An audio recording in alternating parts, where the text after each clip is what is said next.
I just wanted to make a couple of comments, from time. I haven't done it in quite a while actually, about things which are going on today, which I see as very interesting possibilities. I once mentioned, which is a very important idea, and I think that most people don't realize this, is that the redemption itself is not what you think it is. People say, well, somebody's going to come, he's a political figure, and he's going to redeem the Jews, which means the Jews are going to be free from all types of persecution, and rise in their ability to progress and prosper and all that. But the truth is, it's much greater than that. And what that is that the Mashiach is an individual who has unbelievable spiritual levels.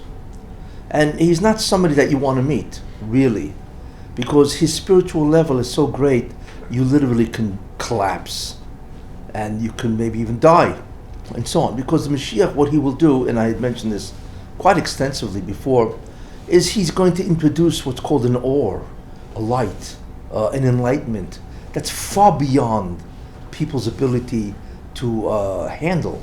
Certainly not today. Today, the level of contamination and pollution, what's called tumah and chatoim and sin and so on, is so great. A person would not be able to handle it, and he probably can die, because what Mashiach reveals is called the Orishim, the Messianic light. And in many ways, the Messianic light is what God revealed to the Jews at the giving of the Torah, at Mount Torah. And we know the Medrash tells us they all died, obviously, because who could withstand that incredible divinity, that sublime light, infinite knowledge and so on, or the divine presence that they were given. And therefore, when the Gula begins, it has to begin in a sense of being able to raise the Jewish people spiritually, all the Jews. I'm not talking about a group of people, individuals or a segment of the population. A true redemption means it's a redemption from evil, from ignorance. It's a redemption from sinning. Something radically has to happen. That has never happened before. It would be equal in many ways to Matan Torah, where God gave the Torah, and that we know that was like beyond belief. The mountain was filled with fire and smoke.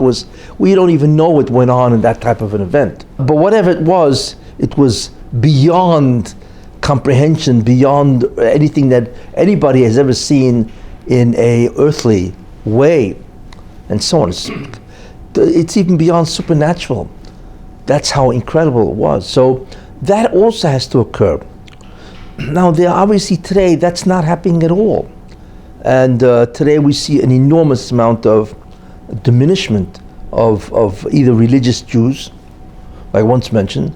There are 11 million Jews that are gone, And even today, how many people really learn Torah, wherever it is and so on, So clearly the learning of Torah and the desire for spirituality has been enormously reduced, you see, almost as if it's gone.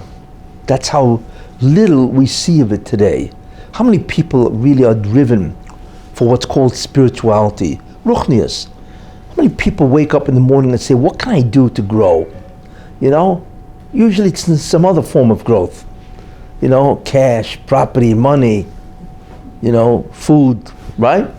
But how many people wake up in the morning and say, I want to grow ruchnius, right? It's almost comical when you think about that, that person, if you ever express that to somebody, they probably have to lock him up. Or lock him away or something like that, because he's probably crazy. That's the extent of where ruchnius really is today. And even if it's not that way, everybody's got their own definition of spirituality, Oh, what a spiritual experience. It's nonsense. I once went into that and so on, Everybody's got his own definition of spirituality, which is usually a heightened physical experience. It's usually what it is, But they term it spirituality. Today, we cannot even comprehend the darkness we live in, The darkness and the attraction toward, all kinds of pleasures and power and ego and so on today. So a geula means, obviously, something which has enormous spiritual significance for all the Jews. And I see that there are at least two things going on that have tremendous possibilities of maybe beginning something of a process like that. One is the fall of Iran, which I had spoken about. And Iran is doing very bad. They're all bragging, yeah, it's okay, the American sanctions are not going to do anything to us. That's nonsense. It's killing them. In fact, I was reading just an article about Iran, and it even said that, the middle class, 50% of the middle class are no longer, that the middle class has lost 50% of their income. You believe this? 50% of the income of the middle class is lost. So obviously, are they still a middle class? And we're looking at tremendous amount of poverty which is arising. And obviously in that kind of a climate, then the mullahs, these clergy guys, they're incredibly worried and they're highly unpopular. There are tremendous uprisings all over Iran. Now that's tremendous significance because with the fall of Iran, which I had mentioned, is really the war of Iran to the rest of the world, is really a precursor to the Messianic era. So if Iran does fall, and it's very likely that it will collapse, which means that there could be a revolution of the people of Iran against the government and overthrow the government. And even, in fact, they even talk about bringing Pahlavi's son. Pahlavi was the guy who they booted out in 79. He was like the head of the whole Iran and so on and so forth. He was very good to the Jews. He's an interesting character. It was very interesting to the Jews, although there was a lot of cruelty to this guy. He had his KGB, Iranian KGB. It was really very bad, But overall, he was a good ruler, and Iran was very prosperous in his day. So they're talking even about bringing his son back. His name is Reza Pahlavi, and who's in the United States and so on. Obviously, he's in exile, So that would be incredible. But what would really be incredible is the Klippa of Poras would fall, which means the Tumah, or the Shibud, the Malchus, the kingdom of Persia, which is really what Iran is, would collapse. And that would change the face of the Middle East. Could you imagine if Iran didn't exist, what the Middle East would be like? It'd be incredible. That would be because that's the major worry of Israel, whether it be Iran itself that threatens Israel, or whether it be Iran in in Syria, threatening Israel. So if they really collapsed, in the sense that there was a revolution that would overthrow the government and replace the government, that would be a major factor in the revival of Israel, because then they wouldn't have to have as much money, and there would be peace, because they're the major agitators of war, So that's a real possibility, and we just have to wait back and say, it's no longer like, it's impossible. No, there's in fact, the odds are that they will fall. So that's tremendously powerful for the Geula itself, because it will begin the introduction of a tremendous amount of peace for Israel. And Israel needs peace for many, many reasons, obviously. And that's what it would indicate. And it looks pretty good for that. The second thing which is interesting, I find, is the government of Israel. Is that Netanyahu, who's running, is really they're really after the guy. And they obviously have evidence. Forget about the crimes, that the crimes are really comical when you think about that. But whatever it is, it's crimes. Whether we laugh at it or not, so he took champagne or whatever the guy took. I mean, come on, give me a break. He took nice Havana cigars or whatever the guy gave him, right? Or he bribed the head of the what do you call it, Bezik or whatever, in order to get more favorable. I mean, everybody does that in America, of course, It's really comical when you think about it. But it is a crime because he did favors for the guy. That's called bribery. Can't do that kind of stuff, And it's interesting to ask yourself, what does God really want? What's he doing here, And when you think about it now, we don't really know what's going to happen. But again, there's a major possibility that he may fall.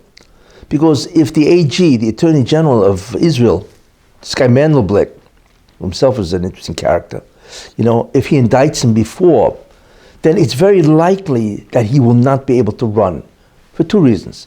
One is the Likud may replace him with somebody else because they don't want an indicted prime minister running as part of their party, because then the whole question, will he win or not, is really up for debate. The second thing is that many parties, he will not win enough seats. You need 100. There's 120 Knesset members, right? And you need a majority to run a government. So nobody has ever won a majority, obviously. But even if they win 30 seats or 35, then he's got to ally himself with other parties that also have seats in the Knesset, and that becomes his cabinet. And there are many of these minor parties, so to speak, that have said that they will not join a government with an indicted prime minister. You see? So that's a second reason why he may not be chosen to be the head. You see? And the truth is that with him on board, Jews will never do tshuva. You will never have the ruchnius, the spirituality that has to happen in Israel with this present government, or any government in Israel, unless the one who runs will be really religious and really encourage Haredim to do their thing, and also to help other Jews, if they want, no compulsion, to become spiritual or religious. You know, there is such a guy who may or may not win, be included, and that would be an overthrow, and would be incredible to see that. There's a guy, his name is Gideon Sar, who I think may, in certain ways, may take over, because he's a religious guy, although he's modern, but he would be a person who would be acceptable to all Israeli segments. He's modern, he's very popular, and they say if Netanyahu wasn't there, then he would probably be one to Likud, which means he would become prime minister. He seems to be a very good guy, but there's no question that as long as Netanyahu remains in the government, tshuva, spirituality, repentance, will not happen in Israel en masse. That's the deal, you see? And if he wins, that's another 4 years of him, so forget about that. There's no geula with that. There could be underneath and so on, but certainly on a mass level, it would be very difficult and so on, you know. But it looks like he may be overthrown, and he's very worried for obvious reasons, and so on. So that's a second thing which I find interesting. The fall of Iran, which is the major enemy of Israel in the Middle East. And as we see, many Arab countries are now aligning themselves with Israel. You know, Saudi Arabia and other countries and so on, because of the enormous advancement of Israeli technology, and in so many different fields that they are world leaders, you know. So if you removed Iran from the equation, right, and the fact that Israel can now ally itself with many Arab countries, that would change the face of the Middle East. That would be a miracle to watch. And it may happen. Just like, what was the last miracle we saw, right? On November 9th, 1989, which by the way was Yud Aleph Cheshvan, Rochel Imenu Yortzeit, the Berlin Wall collapsed, right? And that was the end of East Berlin, you know, and East Germany. And then shortly, a year or two later, communism collapsed and so on. That was the major overthrow of an entire country, empire, civilization. That was miraculous. So you may begin to see that now, and that would change the face of the Middle East. What is also interesting to watch is what is happening in America. If it wasn't so tragic, you really have to laugh at it. It's comical, but it's tragic. Trump wants a wall, and he's right. Of course you need a wall. I mean, it's elementary. I mean, like, even a school kid would tell you need a wall. Like, you know, what are they arguing about? It's obviously that these people who are denying him the access to the wall, the money, because they don't want to give him a victory. And Trump was right. It's when he became president, because a couple of years ago, they all were saying they want a wall. Everybody said that. It's obvious, you know. I mean, you don't have to be a rocket science to realize you need a wall, right, to keep the things out. They're obviously disagreeing with him now because it's Trump. They don't want to give him the victory, and they don't want him to win in 2020, right? But you have to remember one thing, which is very dangerous. They have no idea what they're doing. And you know who I mean, the heads of the Democratic Party, right? They have no idea. What are they doing? Most people don't realize that. It's not just the wall. You have to remember one thing. If anybody contributes as a cause, no matter how distant he is, right? He is in terms of somebody sinning, he is included in the punishment for that sin on that individual. You see? And God makes that reckoning. You see? If you are in some way a contributory cause, no matter how far away, how many levels away, it doesn't make a difference. And somebody sins because of what you did, even if it's 10 degrees away, when he gets punished, you get punished. Not the same way, obviously, because it depends on how far you cause it and so on, you know. The greater the sin, the worse it is. These people, the Democrats, and we all know who that is, right? And so on, right? They have no idea. They're crazy people. They have no idea why. It's simple. You know, what is the wall supposed to stop? It's supposed to stop criminals from getting through, terrorists, illegal immigrants. But one of the biggest things it has to stop is the drugs. The statistic is that 300 people die every year from and 90% of the drugs come through the southern border, you see. And according to the CDC, the Center for Disease Control, 900 people die every day. So you can argue how many, but drug addiction kills every day either between 300 and 900 people daily. Wait a minute. If you could stop that, drugs from coming through, right? And you don't, you are Messiah Ritzicha. You are aiding, abetting in some way. You are a cause, even far away, but you are a contributory cause to the death of American citizens. You realize what that is, to be the cause of somebody's death? Now, you can't stop them, fine. But wait a minute. The Democratic Party can stop it. Just give the guy what he wants. 5.7 billion? I mean, America spends that in what, an hour? I mean, what does that mean even? Obviously, it's not aimed at the budget. It's aimed at Trump. But they don't understand that they are causing the death, no matter how far away, as a contributory cause, of tens and tens of thousands of people. And it doesn't make a difference who they are. You are commanded because you're the government. You need to stop that. And a war would stop 90% of that. So all of this is on their heads, you see.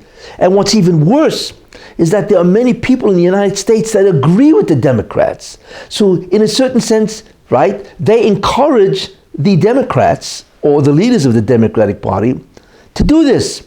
So they are also contributory causes, which means that is millions and millions of people in the United States, right, that contribute to the death of hundreds of thousands of people.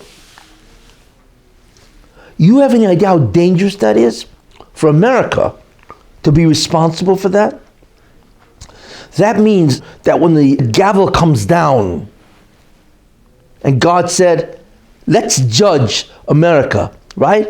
And all of a sudden, America, the government and millions of people are the contributory cause at no matter what distance of people dying. I'm not even talking about people get shot.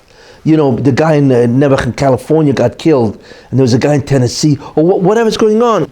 You're a Messiah Ritzicha. You are aiding and abetting murder, death. No, why would anybody want to be connected? They don't understand. The only hope that they have to survive is that the gavel of God doesn't come down in judgment. That's their hope, you see. But that if it ever comes down, when the time God will look at America and say, what are they doing? I'm not even talking about partial birth abortions, which is another terrible thing. But at least the Supreme Court hopefully overturn that. I'm talking about the Democratic Party, you see. So they don't understand. If they really felt the war was no good, that's one thing. So then they're stupid. Most things, they're idiots, right? But to do it for political reasons, and this guy dies because you want to become politics, you think God is going to accept that as a reason? Of course not. For their sake, they have no idea of what their end is going to be. Because it's one thing to sin, okay, It's another thing to be responsible as a contributory cause for death and murder. It's a whole different ball game, as they say. And they have no idea what that means when the hammer comes down, the hammer of justice. And they don't realize that. So I hope for their sake. And the problem is that they are endangering America, because Americans are, many of them, incredibly so, are siding with these crazy Democrats, leaders, and we know who they are, right? I mentioned their name. You know the Democrats, they got on TV to rebut Trump. Are they crazy? We're talking about death and murder here. What are they talking about? Politics? That's it. I just want to say, so what does that mean? Could that mean, right, that maybe it will infuriate, and we know what this is. It is the fight of Esav. Esav between the Tov Sheba, the good part of Esav, and the bad part of Esav. And I mentioned that before. That's really what we're seeing here. Maybe that means that in some way, maybe Trump will become so infuriated by their absolute nonsense that he will go after them with the DOJ. And Rod Rosenstein is also getting out. Thank God for that, right? I mean, and whatever, the guy has caused so much bitterness and suffering and so on and so forth, so much damage and so on. But what that means is that, ultimately speaking, maybe he'll become so infuriated that he will empower the DOJ, the Department of Justice, to go after all the Democrats that have committed, there's so many of them that have committed felonies, and nothing's happening. We don't know the end of this. But I view, like I say, all three as very interesting. The fall of Iran, maybe the fall of Netanyahu, and the beginning of a government that will raise the spirituality and the ability of the Jews to repent, which would be incredible. And what's going to happen with America, maybe in some way it will signal the beginning of the end, in some ways, of the Democratic Party. Because the Democratic Party is going to destroy America, obviously. The liberals, what these people want to do, is beyond belief, and so on, Anyway, I wanted to just give you that observation in terms of these three things seem to be going on, and I don't believe that they're normal things. I think that there's something in the works where something may happen to really begin a messianic initiative.